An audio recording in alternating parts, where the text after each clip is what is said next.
Assalamualaikum warahmatullahi wabarakatuh. Anak-anak ibu yang cerdasnya luar biasa, salam sehat dan semangat untuk kalian semua. Hari ini kita bertemu kembali dalam pembelajaran jarak jauh, namun bukan di pelajaran kimia ya, tapi adalah pelajaran produk kreatif dan kewirausahaan. Namun sebelum kita memulai belajar, alangkah baiknya terlebih dahulu kita membaca doa belajar agar supaya apa yang kita lakukan pada hari ini itu diridhoi oleh Allah Subhanahu wa taala. Baik, mari kita membaca doa belajar bersama. Doa dimulai. A'udzubillahi minasyaitonirrajim. Bismillahirrahmanirrahim. Raditu billahi rabba wa bil islami dina wa bi Muhammadin nabiyya wa rasulah. Rabbi zidni ilman warzuqni fahman. Shadaqallahul azim. Baik, pada hari ini kita bertemu di pertemuan pertama. Itu akan yang kita bahas itu adalah tentang ruang lingkup kewirausahaan. Adapun tujuan pembelajaran yang akan kita capai pada pertemuan ini adalah agar kalian itu tahu apa itu produk kreatif dan kewirausahaan, dan apa tujuan dan manfaat untuk mempelajari kewirausahaan, dan bagaimana tipe-tipe kewirausahawan itu ya. Baik, kita mulai aja dengan pengertian produk kreatif dan kewirausahaan ya. Ini kamu dapat melihat di gambar ya, ada gambar hasil-hasil produk kreatif ya, yaitu keranjang yang terbuat bisa dari anyaman ya, anyaman dari daun tumbuhan, bisa juga dari bahan yang lainnya. Oke, kita masuk ke pengertian ya. Wirausaha. Wirausaha itu berasal dari kata wira yang artinya pahlawan ya. Dan usaha itu adalah kegiatan dengan mengarahkan tenaga, pikiran, atau badan untuk mencapai suatu maksud atau pekerjaan sehingga tujuan tersebut tercapai ya.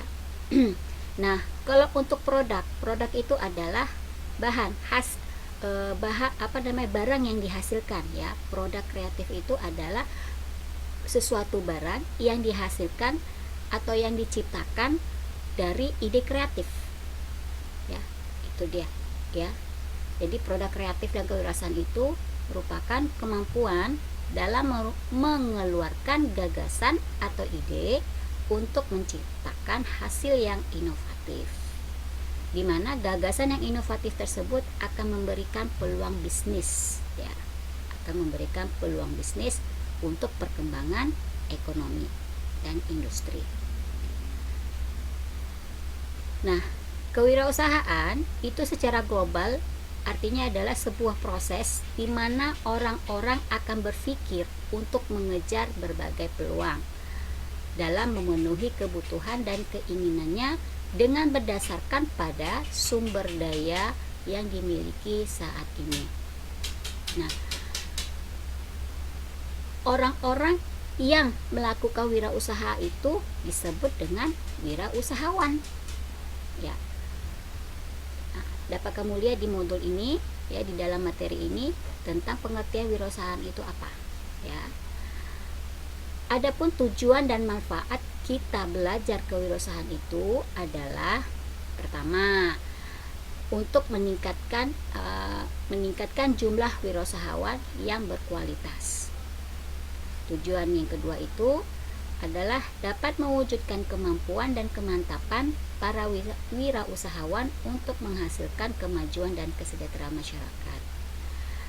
Tujuan selanjutnya adalah agar kita dapat membudayakan semangat, sikap, perilaku, serta kemampuan kewirausahaan sehingga terciptalah wirausahawan yang handal dan unggul. Dan tujuan yang lainnya adalah dapat menumbuhkan kesadaran serta orientasi kewirausahaan yang tangguh dan kuat terhadap para siswa dan masyarakat. Nah, itu tadi tujuan. Apa pula manfaatnya? Ya, manfaat yang dapat kita peroleh setelah mempelajari kewirausahaan itu adalah dapat meningkatkan motivasi berwirausaha yang tinggi, berguna untuk masa depan, dapat memanfaatkan potensi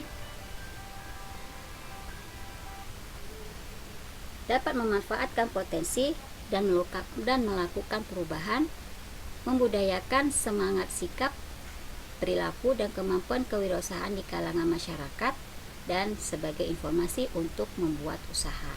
Ya, itu tadi ya, ada tujuan ya, dan ada manfaat dari kita mempelajari kewirausahaan. Nah, selanjutnya itu yang akan kita pelajari adalah tentang tipe-tipe kewirausahaan. Ya, tipe-tipe itu maksudnya adalah jenis-jenisnya ya.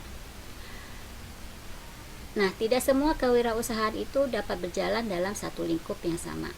Ya.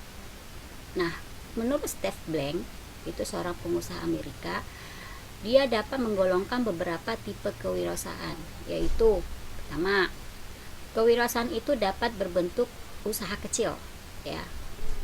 Nah, pada bentuk usaha kecil ini, kewirausahaan itu dikembangkan dan dapat dijalankan oleh siapapun yang bentuknya kecil, ya. Kenapa? Usaha-usaha kecil ini hanya memiliki keuntungan yang relatif kecil karena tujuan mereka itu adalah untuk mendapatkan keuntungan dalam mencukupi kebutuhan keluarga. Contohnya seperti apa? Seperti toko kelontong, kemudian abang tukang bakso, ya, itu dia. Jadi usaha kecil ini hanya bentuk usahanya itu yang menjalankan usaha kecil ini hanyalah satu orang saja dan dijalankan dalam bentuk kecil usahanya ya. Kemudian bentuk usaha yang selanjutnya adalah usaha berskala. Usaha berskala itu merupakan usaha yang dibangun oleh para wirausahawan yang memiliki visi bahwa usaha yang mereka bangun itu akan mengubah dunia. Nah, tipe usaha berskala ini dia dijalankan oleh satu orang, namun dia dapat mempekerjakan beberapa karyawan, ya bisa satu atau dua orang, dan dia juga dapat menarik pemodal sehingga mereka akan mendapatkan pembiayaan yang sangat besar dari perusahaan-perusahaan lainnya. Oke, lanjut ke tipe kewirausahaan yang ketiga adalah usaha besar, ya.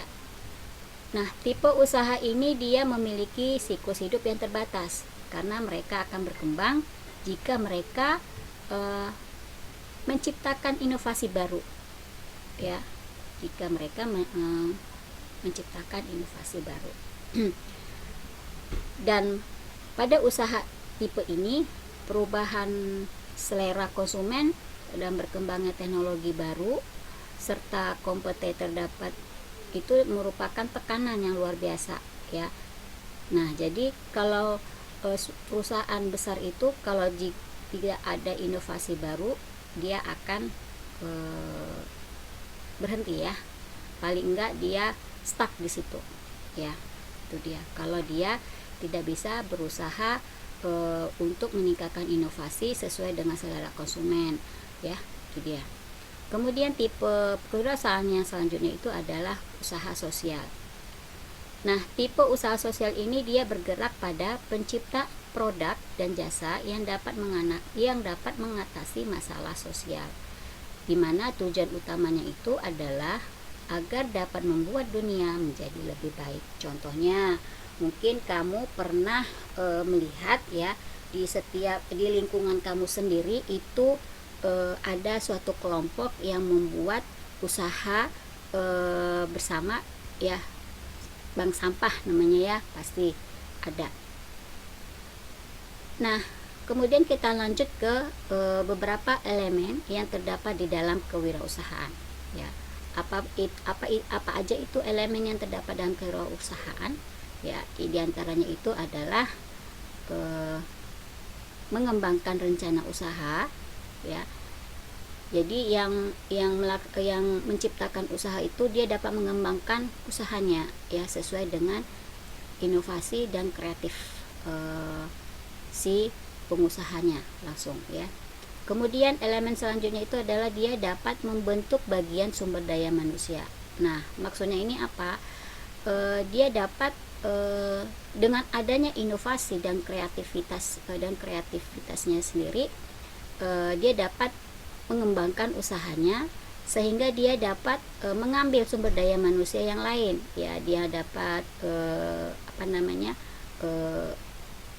mengambil karyawan, ya, itu dia contohnya. Kemudian elemen kewirausahaan yang lain itu dapat menunjukkan sikap sebagai pemimpin. Nah, suatu usaha yang di situ ada yang menciptakan usahanya, ada karyawannya, ada konsumennya, ada saingannya, ada teknologinya. Nah, yang menciptakan usaha ini dia dianggap sebagai pemimpin. Nah, dia harus bisa menunjukkan sikap sebagai pemimpin. Itu dia. Nah, kemudian elemen yang terdapat dalam kewirausahaan selanjutnya itu adalah dia dapat menghindari resiko. Nah, karena dia memiliki sikap sebagai pemimpin, maka dia dapat mengatasi berbagai masalah, ya, berbagai masalah dan risiko yang pasti